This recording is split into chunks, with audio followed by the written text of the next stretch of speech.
Alors, on a le plaisir d'accueillir Cédric Lecamp qui nous vient de Genève. Il travaille pour la maison Pictet. Bonjour Cédric. Bonjour. La maison Pictet, pour ceux qui ne sont pas familiers avec cette belle institution, en quelques mots, c'est quoi? C'est une maison qui a plus de 200 ans, qui est séparée entre la gestion privée et la gestion d'actifs dans l'asset management, qui gère 400 milliards d'euros, plus ou moins, avec 165 milliards dans l'asset management. Donc un beau track record. Et depuis une vingtaine d'années, vous avez lancé des fonds dits thématiques, c'est-à-dire que vous prenez des thématiques porteuses, portées par ce qu'on appelle les méga trends, les grandes tendances de fonds qui bouleversent la société. Et l'eau en est une. On peut le comprendre. Et on va le comprendre d'autant mieux avec le tableau que vous nous avez apporté, très intéressant. Je vous invite à le découvrir. J'avoue que j'étais surpris. Quand on boit un verre de jus d'orange, derrière, il y a eu 170 litres d'eau consommée, c'est-à-dire une grosse baignoire. Bon, ce sont des chiffres qui ont été réalisés par des chercheurs anglais. Ça prouve l'enjeu, finalement?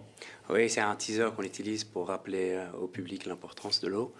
Et en fait, on n'a pas vraiment un problème d'eau, on a un problème d'eau potable. Oui, parce que l'eau des orangers, ça comprend tout le cycle, voilà. J'imagine, de l'arbre et de ça. Exactement. Il y a de l'eau de pluie, de l'eau non potable.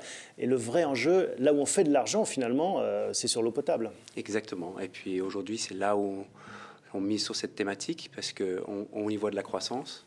On voit de la croissance tant dans les investissements de la santé, liés à la réduction de la pollution de l'eau, et aussi dans les eaux industrielles. On s'attend à beaucoup de croissance dans les segments de l'eau industrielle. C'est pas de l'eau potable, ça, encore? C'est encore un autre segment de l'eau industrielle? Alors, ça peut être de l'eau potable, ça dépend de la qualité nécessitée par les entreprises. C'est quoi l'eau potable? C'est très peu sur la quantité d'eau disponible sur la Terre, entre l'eau salée... Oui, c'est moins d'1% de l'eau qui est disponible sur Terre. Oui. Donc on comprend qu'il va y avoir une espèce de rareté qui va créer des risques et puis des opportunités. Et c'est ça votre métier. Comment est-ce que vous concevez cet univers de l'eau? Alors ça va de où à où? En fait, on a 3 segments d'investissement. On a les water technology, donc les technologies de l'eau, qui investissent dans que ce soit la filtration, le transport, les tuyaux, les toilettes plus efficientes en eau. Donc ça, c'est les technologies de l'eau. Oui. On a un deuxième segment qui s'appelle le water supply, qui sont en fait les sociétés qui distribuent de l'eau. Les Veolia, par exemple. Veolia, exactement. Et on a aussi un troisième segment qui est les services environnementaux. Là, on traite des déchets municipaux, des déchets hasardeux. Et on peut prendre des exemples concrets, peut-être, d'entreprises que vous avez sélectionnées dans le portefeuille? Bien sûr. Donc Danaher, dans les technologies de l'eau, c'est le leader mondial dans l'analyse de la qualité de l'eau et aussi dans le traitement des micropolluants. La santé, donc, comme je l'ai dit, c'est un grand enjeu pour l'eau.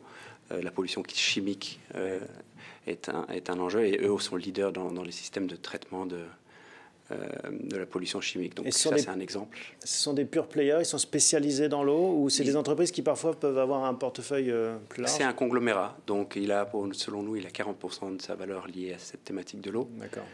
Mais c'est une société qui a un business model et des rendements tout à fait exceptionnels sur les 20 dernières années. Vous dites le nom? Danaher, une société américaine. Un autre exemple?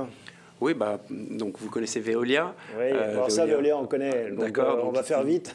Donc voilà. Mais des exemples plus originaux, parce que c'est ça finalement qui fait la valeur d'un gérant comme vous, c'est que vous avez un regard beaucoup plus vaste que le nôtre. Bien sûr. Donc on a l'exemple de Sabesp. C'est intéressant. C'est aussi donc là, c'est une société dans le water supply au Brésil qui distribue de l'eau.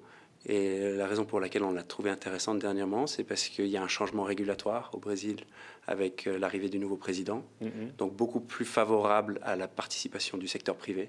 Bien sûr. Et donc le titre s'envole depuis 6 mois. C'est quoi? C'est un équivalent de Veolia en fait au Brésil? Voilà, avec sur un monopole régulé. Veolia opère plutôt avec des concessions. En Corée aussi, on trouve des pépites? Oui, on a une société coréenne qui s'appelle Kowei, qui en fait de la filtration, l'équipement de filtration à domicile. Et ils ont une force de frappe extraordinaire, 16 000 vendeuses, on les appelle les Kowei Ladies, qui vont à domicile pour vous expliquer les avantages de la filtration de l'eau à domicile. Dans Pictet Water, combien de sociétés au final? Combien vous avez sélectionné de pépites? On a 55 titres dans le portefeuille aujourd'hui. D'accord. Et puis c'est donc un portefeuille assez concentré. Et puis en termes de la dynamique de la répartition du portefeuille, 55% dans les technologies et le reste, 45% dans les parties plus défensifs, dont je vous ai parlé, donc les water supply. Les utilities, c'est un mix de utilities et de tech. Voilà. D'accord. Un mot sur les performances du fonds? Les performances sont excellentes depuis le lancement du fonds. Donc le produit rend 8,5% depuis le lancement. En moyenne annualisée 3,5% en moyenne annualisée, exactement. Et puis dernièrement aussi, sur les 12 derniers mois, le fonds surperforme ses indices de référence. Et puis malgré ça, c'est quand même un produit à vocation plutôt défensif. On s'attend à ce qu'il surperforme les marchés tout au long d'un cycle. Qu'est-ce qui vous rend confiant dans cette perspective de croissance sur ce marché et puis sur les performances financières des entreprises?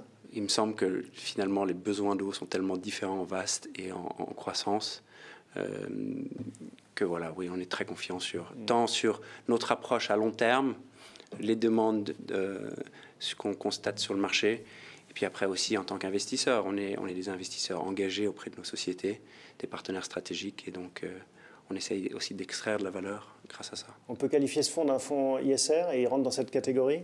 Oui, je pense. On n'a pas le label de façon officielle, mais...